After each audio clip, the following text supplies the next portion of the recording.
जय Hind, this is Yangesh and you are watching crazy maths. आज से हम आप लोगों के लिए फिजिक्स ऑनर्स के लिए जो पार्ट 2 के लिए इम्पोर्टेंट होगा BRABU, जो यहाँ पर हम बता ही दे रहे हैं आपका। सॉरी,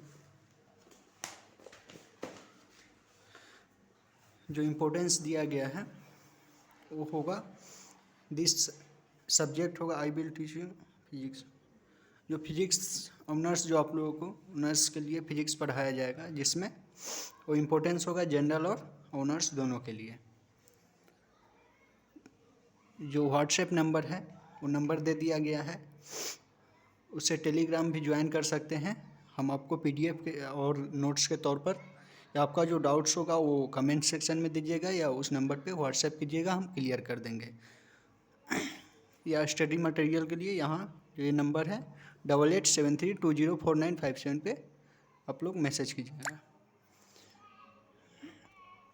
ये यूनिवर्सिटी जो BRABU है उसके लिए इम्पोर्टेंट होगा, पार्ट 2 का है ये, जो है पार्ट 2 का है। एंड जैम एग्ज़ाम और मैनी इंट्रेंस एग्जामिनेशंस होते हैं, उसके लिए इम्पोर्टेंट होगा। चलिए बिना विलम्ब किए हुए आज से हम लोग ऑप्टिक्स जो पार्ट 2 के लिए इम्पोर्टेंट होगा उसका पहला अनुभाग जो है वो स्टार्ट करेंगे बिना टाइम लिए हुए। क्लियर दिख रहा है? हाँ, यहाँ पे दिया गया है states Fermat's principle of least path, establish it from the laws of reflection and refraction.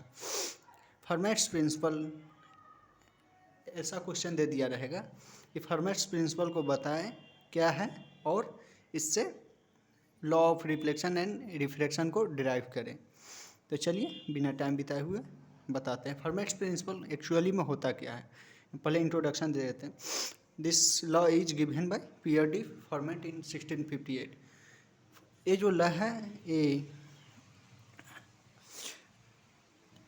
Pierre de, scientist का जो नाम था वो Pierre de Fermat था, जो 1658 में दिया था। क्या क्लियर दिख रहा है? हाँ, चलिए देखिएगा 1658 में दिया था।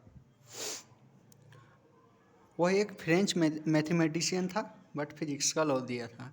Formats principle of least path, least time, sorry formats principle of least time. Formats principle of least time होता क्या है?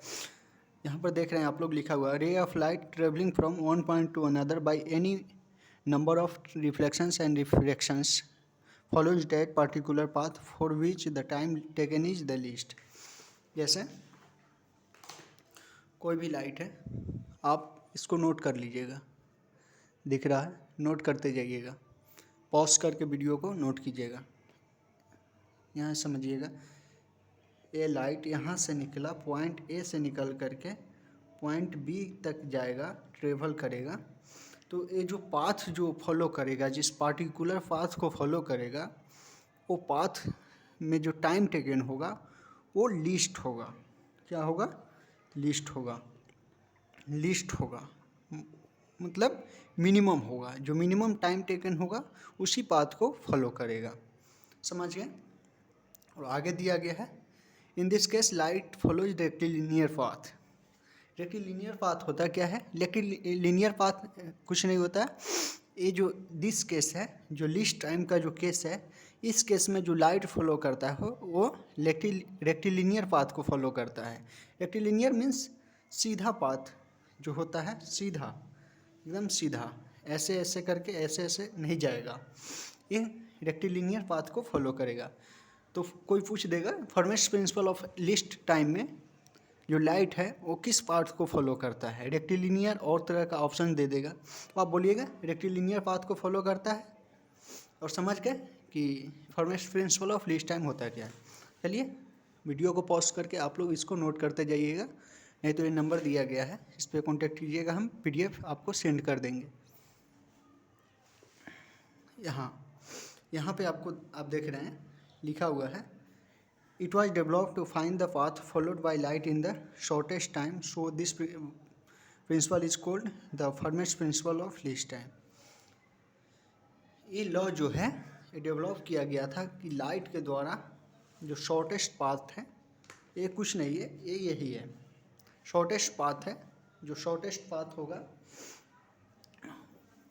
उसको फॉलो, लाइट जो फॉलो करेगा शॉर्टेस्ट पाथ, शॉर्टेस्ट टाइम में जिस पाथ को लाइट फॉलो करेगा, शॉर्टेस्ट टाइम में जिस पाथ को लाइट फॉलो करेगा उसी को हम लोग फर्मेस प्रिंसिपल ऑफ लीस्ट टाइम कहेंगे। जैसे कि यहाँ से लाइट निकल रहा है और यहाँ पे जाना है, तो क्या ऐसे भी आ सकता है, यहाँ से निकल रहा है, ऐसे भी आ सकता है, ऐसे भी आ सकता है, यहाँ पे आना है, सॉरी थोड़ा सा स्पेस बना लेते हैं। देखते रहिए, आप लोग इसको नोट करते जाइएगा, कोई परेशानी होगा व्हाट्सएप कीजिएगा, हम भेज देंगे। यहाँ से लाइट निकल रहा है, यहाँ पे जाना है, तो ये ऐसे भी जा सकता है, ऐसे भी जा सकता है और ऐसे भी जा सकता है। लेकिन लीस्ट टाइम किस पाथ को फॉलो करने में, मान लिए ए बी सी 3 पाथ है, तो ए किस पाथ को फॉलो करने में सबसे कम समय लगेगा, ये क्लियर है कि इस पाथ को फॉलो करने में सबसे कम समय लगेगा। इसलिए जब भी पूछे कि Fermat's principle of least time क्या है, तो आप बोलिएगा formats principle of least time कुछ भी नहीं है, लाइट के द्वारा जो शॉर्टेस्ट टाइम में पाथ को फॉलो किया जाए उसी को formats principle of least time कहते हैं। आगे आ जाता है, आगे आप लोग देख रहे हैं Fermat's principle of stationary time और Fermat's principle of extremum path. Fermat's principle of stationary time और Fermat's principle of extremum path, ये आपका शॉर्टेस्ट, यहाँ पे आप लोग देख रहे थे लीस्ट टाइम का था, यहाँ पर एक्सट्रीमम स्टेशनरी टाइम का आ जा रहा है एक्सट्रीमम पाथ। तो चलिए आगे बात करते हैं कि Fermat's principle of stationary time और Fermat's principle of extremum path होता क्या है। और यहाँ पे दिया गया है, a real path of light is one for which the time taken is maximum. ऐसा पाथ जिसमें टाइम टेकन जो हो वो मैक्सिमम हो, उसी को हम लोग Fermat's principle of maximum time बोलते हैं। यहाँ पर दिया गया है, a ray of light travelling from one point to another by any number of reflections and refractions follows that path for which compared with all other neighboring paths the time taken is either maximum or minimum। वैसा path जिसमें time taken जो होगा वो maximum होगा, किसके comparison में, दूसरे किसी के पाथ के कंपैरिजन में, उसी को हम लोग Fermat's principle of extremum path बोलते हैं। इस केस में हमेशा लाइट जो है वो क्या, spherical reflector light prefer maximum time, यहाँ पर केस दिया गया है, in case of spherical reflector light prefer maximum time. तो ये जो था हम देखे थे लीस्ट टाइम के केस में लाइट हमेशा रेक्टिलिनियर पाथ को फॉलो करता है। लेकिन जब बात आती है Fermat's principle of stationary time और Fermat's principle of extremum path के केस में, तो लाइट हमेशा, ये ध्यान में रखिएगा, ये 2 केस है कि लाइट हमेशा स्फेरिकल पाथ को फॉलो करेगा, स्फेरिकल पाथ को फॉलो करेगा, और या नहीं तो इलिप्टिकल पाथ को, एलिप्स जो होता है ना, एलिप्टिकल पाथ को फॉलो करेगा। यही 2 केस है। मेन डिफरेंस क्या है दोनों में, लिस्ट टाइम के केस में और एक्सट्रीमम पाथ के केस में, दोनों में मेन डिफरेंस यही है कि लिस्ट टाइम के केस में लाइट जो है रेक्टिलिनियर फॉलो करेगा पाथ को, और एक्सट्रीमम पाथ के केस में यहाँ पर लाइट स्फेरिकल पाथ को कवर करेगा, स्फेरिकल पाथ को फॉलो करेगा, और नहीं तो एलिप्टिकल। ये समझ गए। चलिए आगे बात करते हैं, इसका जनरल लाइफ में यूज किया है। फर्मेट्स प्रिंसिपल तो पढ़ लिए, कहीं भी पढ़ लेंगे, फर्मेट्स प्रिंसिपल देख लेंगे, लेकिन फर्मेट्स प्रिंसिपल का यूज क्या है, फर्मेस प्रिंसिपल का यूज कुछ भी नहीं है। यहाँ पर देख रहे हैं, in optics this is use to derive law of reflection and refraction. Fermat's principle का फिजिक्स में हम लोग यूज करते हैं बहुत सारे डेरिवेशन में। जैसे यहाँ पर दिया गया, in optics this is use to derive law of reflection I equal to R and law of refraction sine I by sine R equal to mu two by mu one. ये जो case होता है इसको derive करने में। In general में इसका use क्या है, this principle is use to make optical devices. Optics का है तो ऑप्टिकल डिवाइसेस बनाने में इसका यूज किया जाता है। सबसे बड़ा इम्पोर्टेंट यूज है इसका, वो अब यहाँ से स्टार्ट होता है। यहाँ आप लोग देख रहे हैं एक फिगर दिया गया है, जिससे हम क्या करने जा रहे हैं, लॉ ऑफ रिफ्लेक्शन को डिराइव करने जा रहे हैं। किससे, तो फर्मेस प्रिंसिपल ऑफ लीस्ट टाइम से। फर्मेस प्रिंसिपल का यूज करके हम लोग लॉ ऑफ रिफ्लेक्शन को डिराइव करने जा रहे हैं। तो ये फिगर आप लोग नोट कीजिए, बना लीजिएगा वीडियो को पॉज करके। चलते हैं कैसे डिराइव किए आपको बताते हैं। यहाँ पर दिया गया है, लॉ ऑफ रिफ्लेक्शन को डिराइव करने जा रहे हैं। Let a ray of light from a point A B reflected by a plane mirror mm dash to another point B. Point A से लाइट निकल रहा है, यहाँ पे कोलाइड कर रहा है, ओ पे कोलाइड कर रहा है और बी पे जा रहा है। तो इसको क्या बोलेंगे, ए से ओ तक आने वाली लाइट को क्या बोलेंगे हम लोग,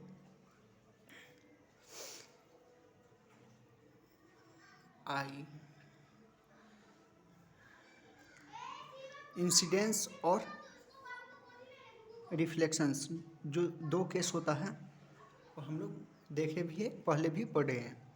चलिए, ए से ओ के पास जो लाइट आ रहा है, ये केस जो हो जाता है इंसिडेंस का केस हो जाता है, ये आने वाला केस, और जाने वाला केस रिफ्लेक्शंस का केस हो जाता है।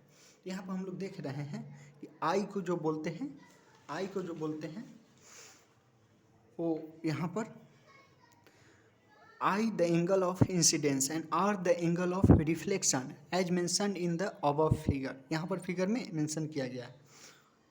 Let A and B be the length of the perpendiculars drawn from point A and B on the mirror। इसको नोट करते जाइएगा आप लोग, वीडियो को पॉज करें। ए जो है, ए एम के बीच का जो लेंथ है, जो परपेंडिकुलर ड्रॉ किया गया है, ये वाला ए है लेंथ, और बी से एम डैश का जो लेंथ परपेंडिकुलर ड्रॉ किया गया है, उसका लेंथ जो है बी है। समझ रहे हैं? From point A and B let M dash equal to C. यहाँ पर फिगर में देख रहे हैं आप लोग, M dash equal to C. कैसे होगा, इसका जो डिस्टेंस है वो इसके बराबर है, तो M dash equal to c and M O equal to x. M O equal to x, M O यहाँ देख रहे हैं, एम ओ एक्स के बराबर होगा, तो यही फर्मेस प्रिंसिपल कहता है, so that O M dash equal to c minus x. O M dash equal to c minus x, this c minus x के इक्वल होगा। जो पाथ्स ट्रेवल किया जाएगा मैक्सिमम टाइम और मिनिमम और मैक्सिमम केस में, वो हम लोग यहाँ पे देखे थे कि क्या कह रहा था, वो दूसरे पाथ के रे of light travelling from one point to by number of, यहाँ देख रहे हैं कि compared with all other neighbouring paths, इसके पड़ोसी पाथ्स से कंपेयर करेंगे, the time taken is either maximum और मिनिमम। जो टाइम टेकन होगा, मैक्सिमम और मिनिमम होगा, वो इक्वल होगा। तो इक्वल है यहाँ पर सी माइनस एक्स और ओ एम डैश इक्वल है, सी जो है एम डैश के इक्वल है, एक्स जो है एम ओ के इक्वल है। तो यहाँ पर ये समझ गए। ये समझ गए होंगे। अब आइए आगे बात करते हैं। As the entire path A O B, A O B, A O B, यहाँ देख रहे हैं A O B is travel in air, ये एयर में लिया गया है, हवा में लिया गया है। The optical path between A and B is given by, optical path, तो ऑप्टिकल इस पाथ को जो बोलेंगे, ये पाथ जो फॉलो हो रहा है, इस पाथ को हम लोग ऑप्टिकल पाथ बोलेंगे और इसको डिनोट करेंगे एल से, एल से। और L equal to A O plus O B, A O plus O B कैसे हो रहा, यहाँ ए से ओ के बीच का डिस्टेंस ए ओ प्लस ओ से बी का डिस्टेंस, एंगल ऑफ इंसिडेंस से एंगल ऑफ रिफ्लेक्शन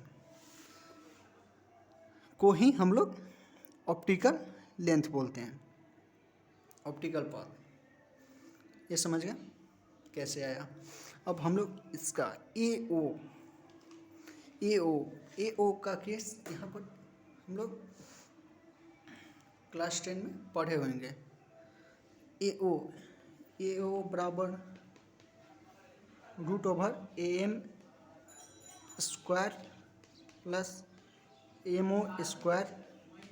कैसे आया है ये तो हो सकता है कैसे आया, तो यहाँ पर आप लोग देख रहे हैं इस फिगर में एक ट्रायंगल बन गया, एक ट्रायंगल बन गया। A O equal to O M plus A M, A M. Class 10 में हम लोग ऑलरेडी इसको पढ़ चुके हैं, तो समझ गए होंगे, आप समझिएगा, इतना तो ये नहीं है, ऑनर्स के लिए पढ़ रहे हैं। और यहाँ पर ओ बी इक्वल टू वही केस आएगा जो, और यहाँ पर ए एम इक्वल टू क्या है, A M equal to, A M का लेंथ है ए है, और बी एम का लेंथ है, बी एम डैश का लेंथ है बी है, और यहाँ पर हम लोग एम ओ का एक्स है, ओ एम डैश का सी माइनस एक्स है, तो उसी को पुट कर देंगे, इक्वेशन 1 हो जाएगा। और फर्मेस प्रिंसिपल कहता है कि O will have a position such that the optical path L, L is a minimum और मैक्सिमम। ऑप्टिकल पाथ एम जो होगा, एल सॉरी एल, वो मिनिमम या मैक्सिमम होगा, इसलिए ऑप्टिकल पाथ का जो ए केस आएगा, ये हम नहीं कह रहे हैं, ये फॉर्मेट्स प्रिंसिपल के अकॉर्डिंग, इसको ध्यान में रखिएगा, नोट कर लीजिएगा। D L by D x must be zero, zero के बराबर होगा, इसलिए हम लोग डिफ्रेंशिएट करेंगे इक्वेशन 1 को। इक्वेशन 1 कौन सा था, इक्वेशन 1 हम लोग का ए है, इक्वेशन 1 ए है, इसको यहाँ पे लेकर डिफ्रेंशिएट करेंगे। डिफ्रेंशिएशन जानते होंगे, डी एल बराबर d x, differentiating equation 1 with respect to x, x के रिस्पेक्ट में डिफ्रेंशिएट कर रहे हैं, तो डिफ्रेंशिएशन समझ गए होंगे, जानते हैं, 11 12 में पढ़े हैं कैसे डिफ्रेंशिएट किए, यहाँ से यहाँ। इसको देखिएगा थोड़ा सा स्पेस कम था, यहाँ लाए हैं, यहाँ तक ये है इक्वल, इसके जीरो के इक्वल, इसको जीरो है ये, इसलिए, और डिफ्रेंशिएट करते हुए यहाँ लाए, फिर यहाँ जाएगा, फिर ये वाला जो है निगेटिव है, नीचे चला आएगा, ये सी माइनस एक्स यहाँ रहेगा, और ये निगेटिव है हाफ, तो चढ़ जाएगा, यहाँ आ जाएगा एक्स बाई इतना equal to M O by A O, फिर वही है, वही केस है, ए ओ बराबर इतना था, एक्स बराबर एम ओ इतना है, तो हम लोग इसको लिख सकते हैं cos 90 degree minus I, M O by A O, M O by A O. हम लोग क्या पढ़े थे क्लास 10 में, cos थीटा बराबर क्या होता है, cos थीटा बराबर हम लोग का जो होता है वो base upon hypotenuse, hypotenuse B upon H, तो यहाँ पर ए ओ, ए एम बराबर M O by A O है, एम ओ बाई ए ओ, सही है। तो कॉस्ट और थीटा का जो वैल्यू है वो 90 डिग्री माइनस आई है थीटा का वैल्यू, इसको नोट कीजिएगा, बहुत इंपॉर्टेंट है, एग्जाम में आएगा ही आएगा 100%। पार्ट 2 के लिए इम्पोर्टेंट होगा, और ये जैम टाइम जितना भी एंट्रेंस एग्जाम है सब में इम्पोर्टेंट होगा। तो यहाँ पर देख रहे हैं आप लोग, वैसा ही दिया गया है, समझ रहे हैं। cos 90 डिग्री माइनस थीटा का वैल्यू ही होता है साइन थीटा, तो यहाँ cos 90 डिग्री माइनस आई बराबर साइन आई। वैसे ही इसमें है इससे साइन आई बराबर साइन आर, साइन से साइन यहाँ कट जाएगा, आई बराबर आई। तो इसलिए प्रूफ हो गया, दिस प्रूफ हो जा रहा है, law of reflection is proved from Fermat's principle. ये समझ गए होंगे, आशा करते समझ गए होंगे। नहीं समझ में आया होगा तो आप लोग कमेंट में बताइएगा, हम आगे बता देंगे आपको। लॉ ऑफ रिफ्लेक्शन क्या होता है अब हम लोग प्रूव करने जा रहे हैं, law of reflection from Fermat's principle. ये फिगर को पहले आप लोग ड्रॉ कर लीजिएगा कॉपी में, दिख रहा है क्या, दिख रहा है, ड्रॉ कीजिएगा। चलिए स्टार्ट करते हैं। Law of reflection, let a ray of light from a point A in given figure, medium 1 of refractive index μ1 be refracted to another point B in medium 2 of refractive index μ2। इस path के along में A O B के along में medium 1 जो है μ1 first medium से second medium में जो जा रहा है, लाइट ट्रेवल कर रहा है, इसका पहला का रिफ्रैक्टिव इंडेक्स को म्यू से डिनोट करते हैं, μ1 है, सेकेंड का μ2 है। एक मीडियम से दूसरे मीडियम में पास करने पे लाइट पास कर रहा है, तो यहाँ पर सब चीज़ चेंज होगा।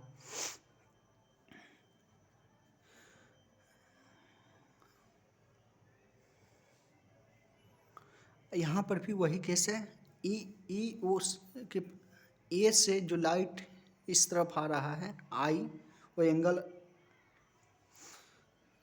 एंगल ऑफ इंसिडेंस हो जाएगा, आर जो हो जाएगा एंगल ऑफ रिफ्लेक्शन हो जाएगा, एंगल ऑफ रिफ्रैक्शन। यहाँ पर रिफ्लेक्शन नहीं होगा, आर जो है रिफ्रैक्शन होगा, क्योंकि उस केस में क्या हो रहा था, वो कोलाइड कर रहा था, कोलाइड करने के बाद बाउंस बैक हो जा रहा था।